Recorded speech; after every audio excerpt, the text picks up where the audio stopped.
এই ছেলেটার হাসির ভিডিও আপনি একবার হলেও নিশ্চয়ই দেখেছেন।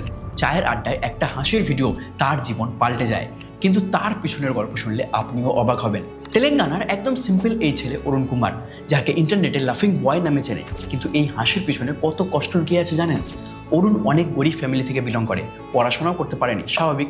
বই খাতা ব্যাগ কাঁধে নেওয়ার জায়গায় সে হাতে নিয়ে নেয় ট্রাক পরিষ্কার করার কাপড়। কম বয়সেই বুঝে গিয়েছিল ঘর চালাতে গেলে টাকা কামাতে হবে। পড়াশোনার স্বপ্ন পিছনে ফেলে এগিয়ে যায় সে। নেহরু নামে এক ট্রাক ড্রাইভার তাকে কাজে নেয়। দিনভর কাজের পর কোনো একদিন চায়ের দোকানে আড্ডা দেওয়ার সময় সে মন খুলে হাসছিল, আর সেই ড্রাইভার খেয়ালবশত সেটার ভিডিও করে এমনি সোশ্যাল মিডিয়ায় ছেড়ে দেয়। দেখতে দেখতে সেটা মিলিয়ন্সে ভিউজ চলে যায়, ভাইরাল মিম টেমপ্লেট হয়ে যায়। এইসব দেখে ড্রাইভার নিজের কথা মনে পড়ে যায়, তাকেও কলেজ ছাড়তে হয়েছিল টাকা ছিল না বলে।